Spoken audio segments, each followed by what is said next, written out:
말씀.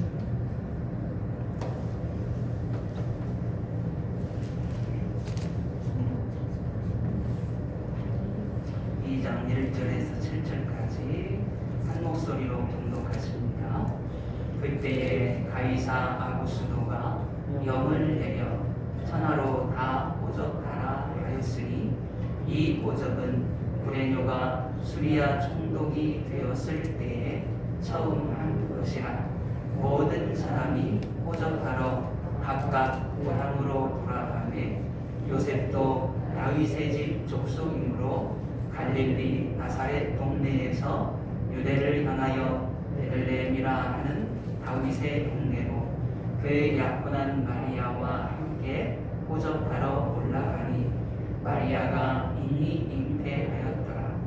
거기 있을 그때에 해산할 날이 차서 첫 아들을 낳아 강보로 싸서 구유에 뉘었으니 이는 여관에 있을 곳이 없음이로라.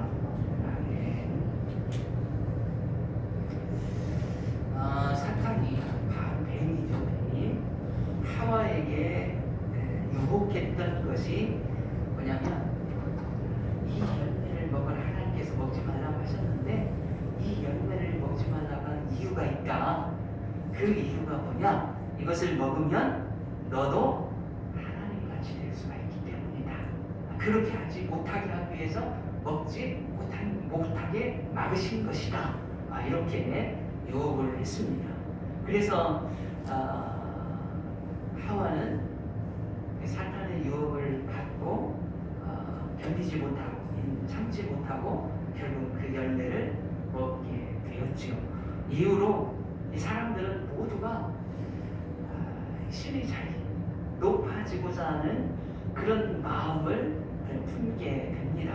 그래서 사람들의 그 삶의 목표가 뭐냐라고 할 때 높아지는 거예요. 성공하는 거. 그래서 학생들에게 공부를 하라고 할 때 1등 하라고 하잖아요. 이게 높아지려고 하는 그런 일들입니다. 직장 생활에도 승진해야 되잖아요. 이런 것들이 다 그런 높아지고자 하는 그런 것이 내재되어 있는 그런 모습이다라고 할 수가 있습니다. 그래서 사람들에게 높아지는 것,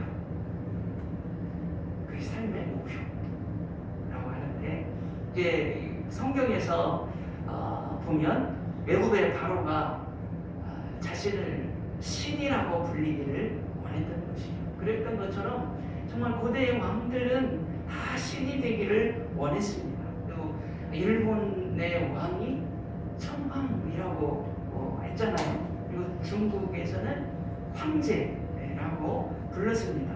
이런 칭호들은 타락한 인간이 얼마나 신이 되고자 하는가 하는 그런 욕망을 보여주는 표현들이다라고 합니다. 타락한 인간은 정말 하나님의 형상을 닮은 피조물이다 라고 하는 것에 만족을 하지 못합니다. 이것이 타락한 인간의 본성이다 라고 하죠. 그러나 오직 한 분, 하나님은 사람이 되고자 했습니다. 왜 그랬을까요? 타락한 인류는 하나님의 심판을 면할 수가 없습니다. 죄인이 스스로 그 죄를 속할 길이 없습니다. 하나님께서 친히 인간이 되셔서 인간의 죄를 담당해 주셔야만 그 죄를 대속할 수가 있습니다. 그래서 하나님이신 예수 그리스도께서 친히 사람이 되신 것이죠. 창조주 하나님께서 낮고 천한 인간의 몸으로 오신 날, 이 날을 기념하여 감사하는 날이 성탄절입니다. 이 성탄을 위하여 정말 하나님께서는 오래전부터 계획을 세우셨습니다. 에덴 동산에서 이렇게 아담과 하와가 타락했을 때 이 계획을 말씀하셨죠. 창세기 3장 15절 말씀입니다. 내가 너로 여자와 원수가 되게 하고 내 후손도 여자의 후손과 원수가 되게 하리니 여자의 후손은 내 머리를 상하게 할 것이요 너는 그의 발꿈치를 상하게 할 것이니라. 이렇게 하나님께서 말씀하셨습니다. 인간이 타락한 순간에 벌써 하나님께서는 대비책을 세우셨고 그렇게 할 것이라고 말씀하신 것이죠. 이렇게 모세 또 이어서 여러 선지자들, 모세에게 말씀하시고 여러 선지자들에게 그 메시아의 탄생에 대하여서, 구주 탄생에 대하여서 예언해 두셨습니다. 그렇게 예언하신 말씀처럼 때가 되자 아기 예수께서 탄생하게 됩니다. 이 준비 과정을 누가복음을 우리가 읽었는데 1장에서, 누가복음 1장에서 보여줍니다. 먼저 사가랴와 엘리사벳이라는 사람을 준비하셨죠. 이게 누구냐면 세례 요한의 부모입니다. 세례 요한의 부모를 준비하셔서 세례 요한을 잉태하게 하셨고, 그리고 요한을 통해, 이 세례 요한을 통해 왕 대신 주님의 길을 예비하는 그런 사명을 주셨습니다.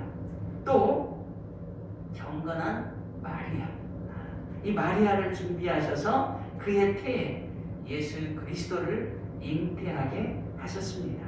특별히 이 결혼하지 않는 처녀였잖아요, 마리아가. 이 처녀를 택하신 이유는 하나님께서 이사야 선지자를 통해서 말씀하셨기 때문에 그래요. 이사야 7장 14절에 보라, 처녀가 잉태하여 아들을 낳을 것이요 그 이름을 임마누엘이라 하리라. 이렇게 말씀해 주셨어요. 그래서 처녀의 몸을 통하여서 그리스도께서 탄생하실 것을 말씀하신 것처럼 이렇게 해서 하나님의 그 능력으로 이 처녀의 몸에 그리스도께서, 예수 그리스도께서 임신할 수 있게 해주신 것이죠. 그리고 나서 이제 요한이 출생을 하게 됩니다.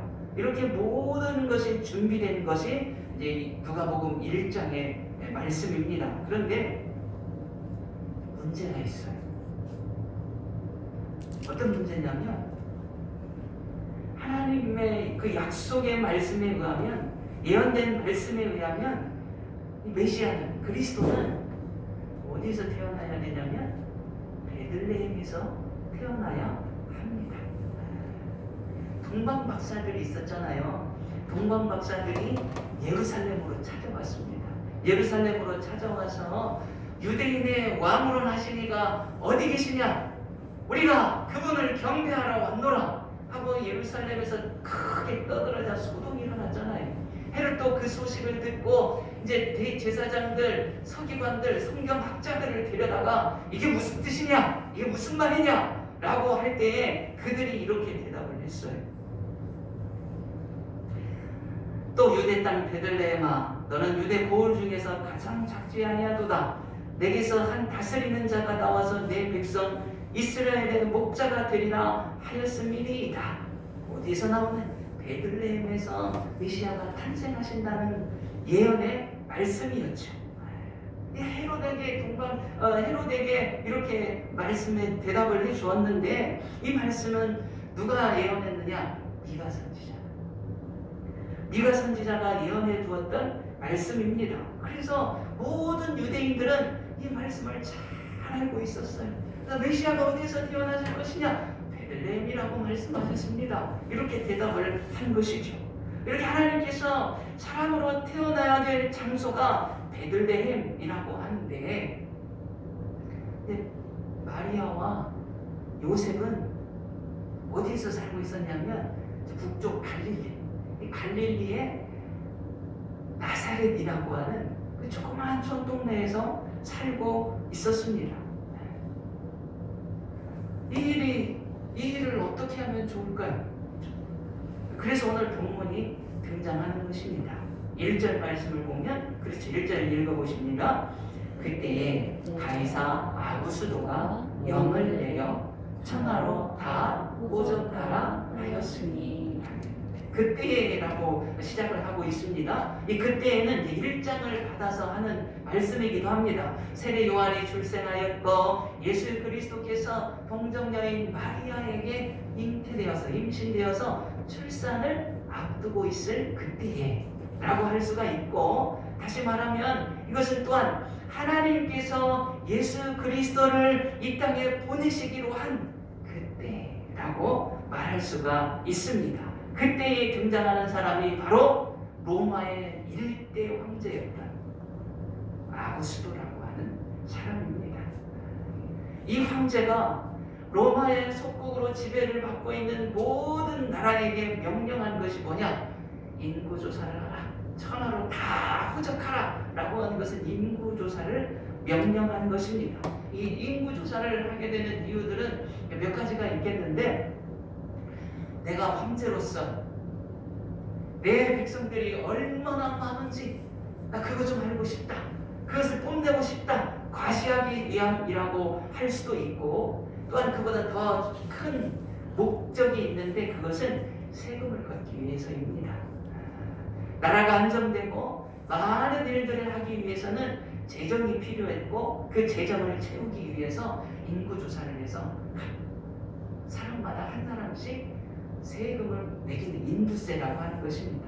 그 인두세를 매겨서 그 세금을 거두어서 나라를 이렇게 안정적으로 다스리기 위한 목표가 있었다는 것이죠. 그래서 이렇게 그것을 세금을 거두기 위해서 또 자신의 과시를 위해서 인구조사를 명령했는데, 이 명령이 언제 이루어졌냐? 역사학자들은 예수님께서 태어나시기 약 4년 전에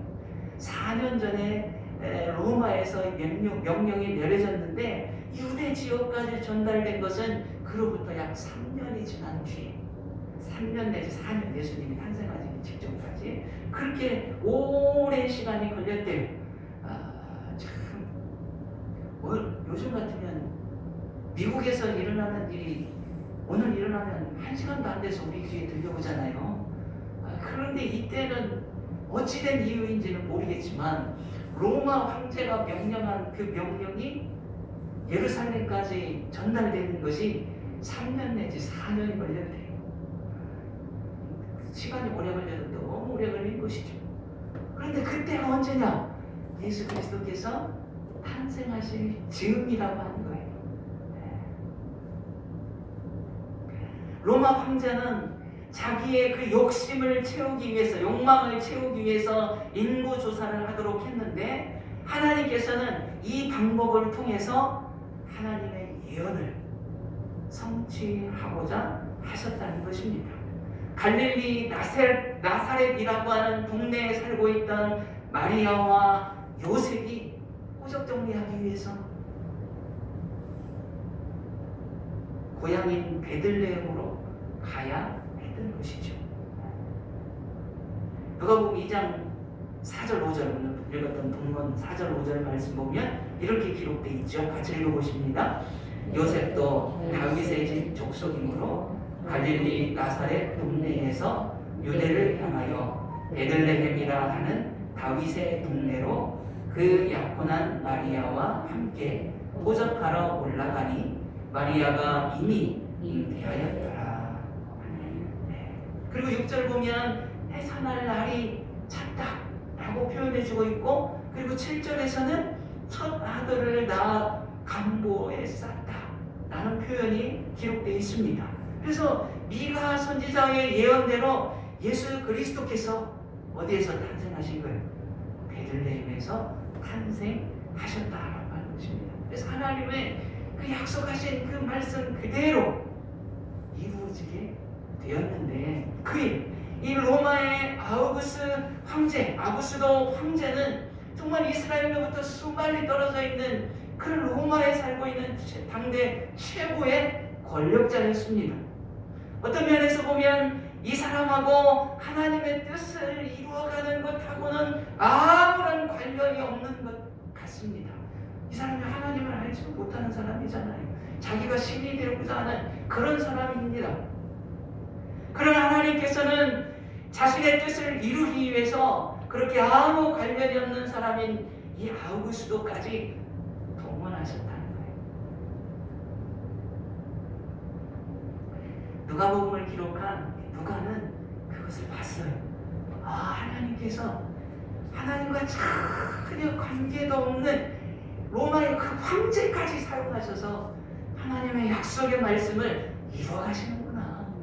하나님이 하시고자 하는 그 일들은 한치의 오차도 어긋남이 없게 이루어지는 것이구나 라고 하는 것을 알았다라고 하는 것입니다. 이 사실을 통해서 정말 우리에게도 하나님께서 얼마나 놀랍고 위대하신 분인가를 말씀해주고 있는, 이야기해주고 있는 것이죠. 하나님이 하시고자 하는 그 일들은 어떤 방법을 통해서든지 하나님이 이루어가신다는 거예요. 저와 여러분이 하나님의 사랑을 알고 그 은혜 안에서 믿음을 지켜나가게 하시는 그 일들 또한 잘 돌이켜 생각해 보면 하나님의 놀라운 섭리가 담겨 있습니다.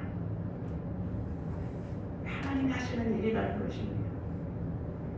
하나님께서 이렇게 예수님의 탄생을 이루기 위하여서 철저하게 준비하셨어요. 가브리엘의 천사가 마리아에게 찾아갔잖아요. 마리아에게 찾아가서 잉태된 사실, 네가 잉태하게 될 것이다, 메시아를 임신하게 될 것이다 라고 하는 사실을 알릴 때에 이렇게 말했습니다. 누가복음 1장 31절, 누가복음이니까 펴보시죠. 1장 31절 33절까지 함께 읽어보십니다. 보라, 내가 잉태하여 아들을 낳으리니 그 이름을 예수라 하라. 그가 큰 자가 되고 지극히 높으신 이의 아들이라 일컬어질 것이요, 주 하나님께서 그 조상 다윗의 왕위를 그에게 주시리니 영원히 야곱의 집을 왕으로 다스리실 것이며 그 나라가 무궁하리라. 아멘. 조상 다윗의 왕위를 물려받을 왕이다, 왕. 그렇게 말씀해 주고 있습니다. 그분이 온 세상의 구주시라는 것이죠. 온 세상의 구주로 만왕의 왕으로 오시는 분이시다 라고 하는 것입니다. 그렇게 말씀해 주었어요. 그런데 그분이 세상에 오셨는데 그분이 어디에서 태어나셨냐면 마구가에. 하나님께서 모든 것들을 다 준비하셨습니다. 세례 요한까지 준비하셨습니다. 동정녀 마리아를 통하여서 아기 예수님이 잉태되게 하셨습니다. 그리고 로마 황제의 명령을 통하여서 천하에 포적하라 라고 하는 이 명령을 통해서 이들이, 마리아와 요셉이 베들레헴까지 오게 하셨습니다. 이가 선지자의 예언대로 베들레헴에서 예수님은 탄생하셨습니다. 그런데 마지막 그분이 태어나신 곳은 사람이 머물 수 있는 곳이 아닌 짐승이 머무는 마구간이었다는 것이죠. 화려한 왕궁은 아니더라도 깨끗한 방 한 칸은 준비되어야 하지 않겠습니까? 그런데 우리 주님은 그 방 한 칸조차 없어서 짐승이 기거하는 곳에서 탄생하셨다는 거예요. 모든 것이 완벽했는데 왜 하필이면 마구간에서 태어나게 된 것일까? 하나님이 실수하신 것일까요? 그렇지 않음을 우리는 압니다. 사도 바울은 빌립보서 2장에서 이렇게 말했습니다.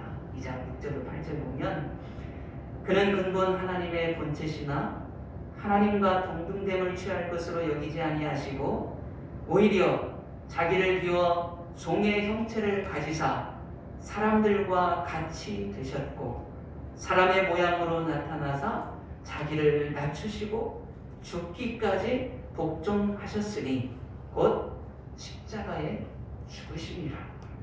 이렇게 말씀했습니다. 하나님의 본체라는 거예요. 하나님과 똑같은 분이신데 그분은 그것을 요구하지 않으시고 스스로 종이 되셨다는 거예요. 자기를 그렇게 낮추셨습니다. 낮추시되 죽기까지 복종하셨다는 것입니다. 그래서 그렇게 낮은 자로 이 땅에 사람이 되셨는데 낮추실 때에 태어날 때조차 깨끗한 방이 아닌 마구간에서 태어나시는 것까지 예수님을 받아들이셨다는 거예요. 그리고 고린도후서 8장 9절에 바울이 또 이렇게 말합니다. 우리 주 예수 그리스도의 은혜를 너희가 알거니와 부유하신 이로써 너희를 위하여 가난하게 되심은 그의 가난함으로 말미암아 너희를 부유하게 하려 하심이라. 그렇게 하셔야 가난한 자들, 약한 자들, 그들을 구원하실 수 있었기 때문이라는 것입니다. 가난한 자, 병든 자, 죄인과 같은 사람들, 세상으로부터 버림받은 그러한 사람들까지 모두 용납하기 위해서 그렇게 짐승 취급을 당하시면서 태어나셨다는 것입니다. 그래야 그렇게 해야 버러지와 같은 우리의 죄가 사함을 받고 우리가 구원받을 수 있기 때문이라는 것이죠. 예수님께서 마구간에서 태어나신 것은 실수가 아니라는 거예요. 하나님이 잘못한 것이 아니었다는 것입니다.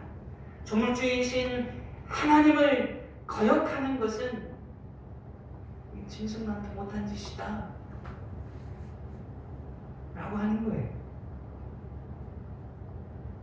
다른 어떤 피조물들이 하나님을 거역한 것이 있습니까? 다른 피조물들은 거역하지 않았어요. 사람이, 하나님의 형상을 닮은 사람이 하나님을 거역했어요. 그런데 온 세상 다른 피조물들까지 다 피해를 입고 있어요. 다 피해를 입고 그냥 다 썩어가고 탄식하고 있다라고 하는 것입니다. 사람은 그래서 하나님을 거역하는 것은 짐승만도 못합니다. 그런 짐승만도 못한 인간들을 구원하기 위해서는 우리 주님이 그렇게 짐승 취급을 받으셔야 했다는 거예요. 사람들은 하늘 높은 줄 모르고 더 높아지려고 합니다. 그때 하나님께서는 코로나19 바이러스라고 하는 것을 준비하셨습니다. 이 바이러스는요, 눈에 보이지도 않아요. 아주 작은 것입니다. 그때 그 작은 바이러스 때문에 온 세상이 지금 공포에 떨고 있지요. 바이러스 크기가 눈에 보이지 않기 때문에 세균 있잖아요. 세균보다 더 작은 게 바이러스라고 그래요. 우리가 알고 있는 세균은 뭐가 있냐면 음식을 그냥 상온에 딱 방치해 두면 어떻게 돼요? 썩지요. 썩는 것이 이 세균이 번식해서 그렇습니다. 그리고 또 세균 속에는 이로운 세균이 있어요. 이로운 세균은 뭐냐면 우리가 그 콩을 삶아서 메주를 만들 때 거기에 세균이 번식합니다. 그리고 청국장을 띄울 때도 그렇게 하고, 유럽에서는 우유를 치즈로 만드는 것이 이게 세균 번식을 통해서 이루어지는 것입니다. 이게 세균이에요. 세균은 스스로 번식을 해요. 그렇게. 근데 이 바이러스는 그 세균보다 훨씬 더 작대요. 그리고 이 바이러스는 스스로 번식할 수가 없어요. 그래서 내가 바이러스 감염된 사람이다. 감기도 바이러스입니다. 바이러스 감염돼가지고 내 입을 통하여서 침과 함께 이 바이러스가 밖으로 나오잖아요. 그리고 밖으로 나오면 딱 여기에 침이 떨어져서 붙어 있으면 바이러스는 여기서 성장하지 못하고 그대로 있습니다. 그대로 있는데 이 바이러스가 또 다른 사람의 호흡기를 통해서 침투하게 되면 이 침투한 이 속에서 우리 피부의 세포와 함께 거기에서 번식을 하는 거예요. 거기에서 번식해서 또 다른 사람에게 넘어가면 또 다른 사람을 번식해서 그 안에서 번식해서 감염시키고, 이게 바이러스예요. 아주 작은 바이러스. 정말 그래서 여기 제가 감염돼 있어도 이 비말이 여기에 떨어져서 여러분들에게는 호흡기로 들어가지 않고 이 바닥에 떨어져 있으면 그대로 있다가 방치되면 죽어 없어지는 게 바이러스. 그런데 그 바이러스 하나에 감염만 되어도 사람은 죽는다는 거예요.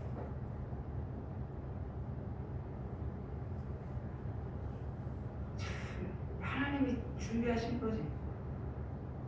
물론 이제 또 사람들은 많이 연구를 해서 이제 백신이 개발되어 가지고 미국이나 그런 유럽의 나라들이 이제 예방 주사를 맞는다고 그러는데, 하나님께서는 이렇게 새로운 바이러스 하나만 있어도 너희들은 죽을 수밖에 없는 존재다라고 하는 것이죠. 다른 때 같았으면 지금 연말연시잖아요. 이 막내대로 떠들썩했을 것이고 젊은이들은 술에 취해 타락해 있을 시기입니다. 그런데 올해는 아주 조용히 보낼 수밖에 없는 그런 상황이 되었습니다. 교회에서도 성탄 축하를 못할 지경이 되어버린 것입니다. 그렇게 세상이 고요해졌습니다.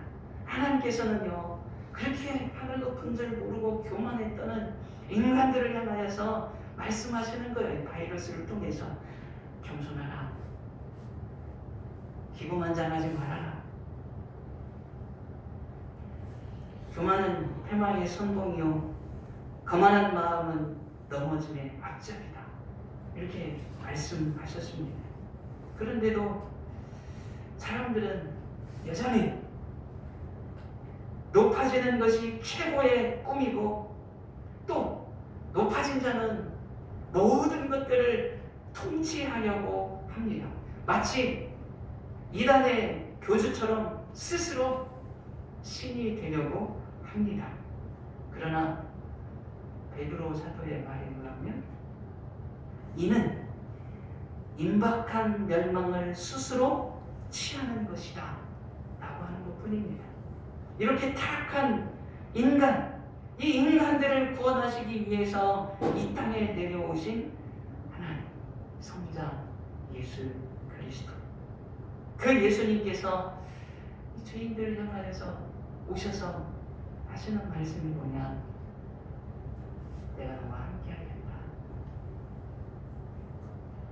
코로나19로 인해서 많은 어려움을 겪고 있지만 하나님은 그 어려움을 겪는 죄인들과 함께 하시기를 원하신다는 거예요. 우리와 함께 하시기 위해서 오신 주님이시다라고 하는 것입니다. 그래서 임마누엘이라고 말씀하셨잖아요. 임마누엘의 하나님, 정말 시시때때로 하나님을 거역하며 하나님의 자리에 오르려고 하는 그런 짐승만도 못한 이 죄인들을 구원하시기 위해 이 땅에 오셨고, 그리고 여전히 나는 너희들과 함께한다 라고 말씀하시는 것입니다. 우리 주님이 함께 하시기 위해서 오실 때에는 짐승처럼 취급당하셨습니다. 그렇게 낮아지면서 오셨습니다. 낮아진 자리로 오셔서 낮은 자들의 친구가 되어 주시는 것이죠. 세상 사람들로부터 저 죄인과 왜 같이 합니까? 라고 이야기를 들으면서도 그들과 친구가 되어 주신 주, 약한 자들, 가난한 자들, 병자들, 죄인들의 친구가 되어 주신 분이 예수님이시다.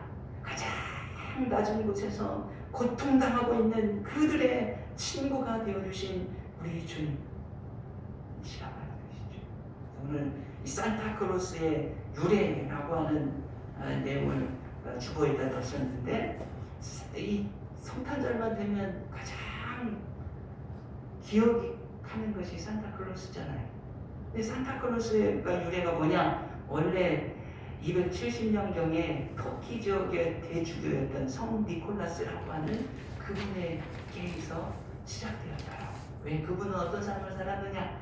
가난한 자, 약한 자, 병든 자, 이들의 친구가 되어줬다.